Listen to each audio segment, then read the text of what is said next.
And welcome to complete course destination. दोस्तों, जैसे कि हम सबको मालूम है कि हम लोग अपनी पिछली क्लास के अंदर क्लास 7 के चैप्टर 6 को डिस्कस कर रहे थे ना। क्लास 7 के चैप्टर 6 को हम लोग डिस्कस कर रहे थे जिसका नाम था फिजिकल एंड केमिकल चेंजेस। तो हमने फिजिकल चेंजेस के बारे में भी जाना था, केमिकल चेंजेस के बारे में भी जाना था। एक छोटा सा हमारा टॉपिक रह जाता था, that is rusting of iron, and उसी के साथ साथ how to prevent iron from rusting. ये टॉपिक हमारा छोटा सा रह जाता, जो कि हम लोग आज की क्लास में जल्दी से कंप्लीट कर लेंगे और नेक्स्ट क्लास में पूरे चैप्टर की एक रिव्यू कर लेंगे, रिवीजन कर लेंगे इन आवर रिव्यू क्लास। ठीक है, सो लेट्स बिगिन। सो देखो, रस्टिंग ऑफ आयरन क्या है, हम लोग इसमें थोड़ा सा डीपली चले जाएंगे। रस्टिंग ऑफ आयरन को अच्छी तरह से पढ़ लेंगे और किस तरह से आयरन को बचा सकते हैं फ्रॉम रस्टिंग, इस बारे में अच्छे से जान लेंगे। ठीक है, सो एक्चुअली रस्टिंग क्या है, it is a process which destroys iron, जो कि आयरन को डिस्ट्रॉय करता है स्लोली बाय रस्टिंग। ठीक है, सो क्या है, एक्चुअली चेंज भी कह सकते हैं। It is a change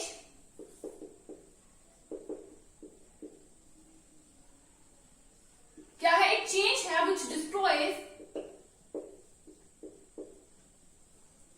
iron. एक चेंज है जो कि आयरन को डिस्ट्रॉय कर रहा है स्लोली बाय रस्टिंग। ठीक है,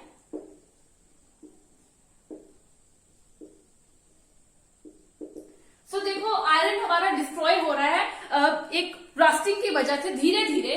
this is called our rusting. और देखो, हमारे बहुत सारे आर्टिकल्स जो है आयरन से बने होते हैं। अगर हम लोग ब्रिजेस देखें, बड़े बड़े ब्रिजेस हो गए, बिल्डिंग्स के अंदर आयरन का यूज किया जाता है ना। कार्स हो गई या फिर हमारी शिप्स हो गए, वहीं हमारी जो ट्रक्स की बॉडी हो गई, मतलब बहुत सारी जगह पर आयरन का यूज किया जाता है। हम लोग यूज करते हैं आयरन को।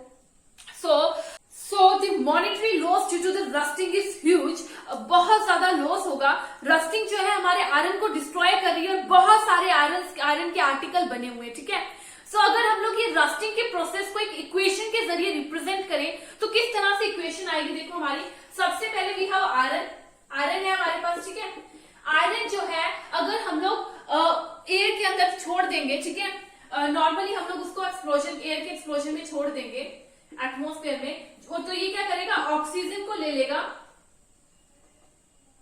फ्रॉम द एयर में से ऑक्सीजन को ले लेगा हमारा आयरन। उसी के साथ साथ जो है मॉइस्चर, वाटर, जहां पर मॉइस्चर भी प्रेजेंट रहेगा, वाटर जो है मॉइस्चर के फॉर्म में प्रेजेंट रहेगा, तो ये एक दूसरे के साथ रिएक्ट करेंगे और किसकी फॉर्मेशन हो जाएगी, rust, which is called what, iron oxide की फॉर्मेशन हो जाएगी। ठीक है, so this equation is called equation of rusting. Rusting की इक्वेशन कह सकते हैं। यहां पर देखो क्या हो रहा है, हमारा जो आयरन है वो एटमॉस्फेयर से एयर के अंदर जो है उसे खुले एटमॉस्फेयर में हमने छोड़ दिया, जहां पर उसने एयर में से ऑक्सीजन को ले लिया और वहां पर मॉइस्चर के फॉर्म में वाटर प्रेजेंट था। मॉइस्चर के फॉर्म में वाटर प्रेजेंट था, वाटर के साथ और ऑक्सीजन के साथ जब आयरन ने रिएक्ट किया तो रस्ट की फॉर्मेशन हो गई, which is called iron oxide. इसको क्या कह दिया जाता है, आयरन ऑक्साइड कह दिया जाता है। तो ये हमारी इक्वेशन है जिसके जरिए जो है रस्टिंग होती है। अब देखो, हम लोग यहाँ पर क्या देख रहे हैं, what is most essential for the rusting, oxygen, and उसी के साथ साथ water is the most essential components. बहुत ज्यादा इसेंशियल है। अगर रस्टिंग होनी है तो ऑक्सीजन एंड वाटर का, तो उसके लिए ऑक्सीजन एंड वाटर की इसेंशियलिटी है। ठीक है, तो अब हम लोग देख लेंगे that how to prevent iron from rusting.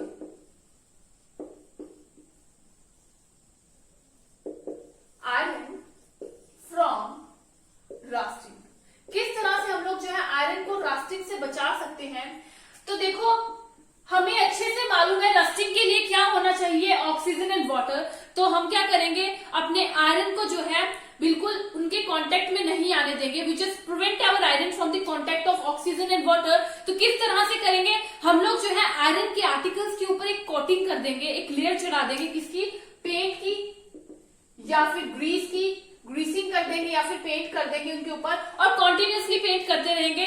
जैसे थोड़े थोड़े टाइम के बाद हम लोग जो है पेंट की क्लियर कर देंगे। इससे हम लोग अपने आयरन के आर्टिकल को बचा सकते हैं ना। उसी के साथ साथ हम लोग क्या कर सकते हैं, आयरन के जो आर्टिकल है उसके ऊपर कुछ अदर मेटल्स लाइक हमारा जिंक हो गया, ठीक है, या फिर हमारा जिंक हो गया, फिर क्रोमियम हो गया, जिंक हो गया, इन मेटल्स को जो है इनके ऊपर एक कोट कर देंगे, क्लियर कर देंगे, जिसकी वजह से हमारा जो आयरन है उसका कांटेक्ट ऑक्सीजन और वाटर से कट हो जाएगा, और कांटेक्ट कट हो जाएगा तो रस्ट की फॉर्मेशन नहीं होगी। ठीक है, सो इस तरह से हम लोग अपने मेटल्स को बचा सकते, आयरन को बचा सकते हैं by the coating of chromium and zinc. And ये मेटल की जो हम लोग उसके ऊपर कोटिंग कर रहे हैं, दिस इज कॉल्ड, इस प्रोसेस को क्या कह दिया जाता है, process is called coating of chromium और जिंक इज कॉल्ड व्हाट, इस प्रोसेस को कह दिया जाता है गैल्वेनाइजेशन। सो इन प्रोसेसेस को क्या कह दिया जाता है, गैल्वेनाइजेशन का प्रोसेस कहा जाता है। देखो हमारे घरों के अंदर जो पाइप्स यूज की जाती है, ठीक है, वाटर वगैरह को ट्रांसपोर्ट करने के लिए, एक्चुअली वो जो पाइप्स होती है गैल्वेनाइज्ड होती है, ठीक है, ताकि उसमें जल्दी से रस्ट ना हो, रस्ट होता नहीं है उनके ऊपर जब लेयर चढ़ा दी जाएगी, ठीक है। So this is our galvanization. तो किस तरह से हम लोग जो है कॉन्टेक्ट को कट कर सकते हैं, उसके ऊपर या तो पेंटिंग की कर देंगे, पेंटिंग की एक कोट कर देंगे, ग्रीसिंग कर देंगे, या फिर हम लोग अदर मेटल की एक कोटिंग उसके ऊपर चढ़ा देंगे, ठीक है। अब इसी तरह हमारी एक और चीज आती है stainless steel. So what is stainless steel, stainless steel क्या होती है, देखो हमारी जो आयरन है कुछ ऐसे मेटल होता है जिसमें बिल्कुल भी जो है रस्ट नहीं लगता।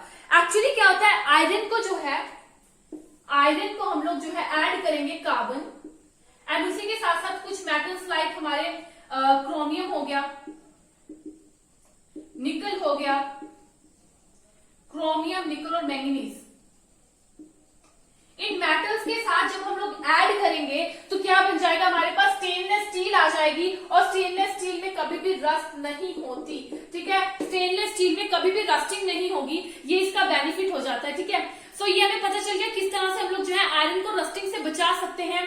पेंटिंग कर दो, ग्रीसिंग कर दो, उनके ऊपर एक लेयर चढ़ा दो, या फिर हम लोग इसको स्टेनलेस स्टील में कन्वर्ट कर दें, है ना। So this is our preventing of iron from the rusting. अब इसके बाद एक छोटा सा हमारा टॉपिक बचता है क्रिस्टलाइजेशन का।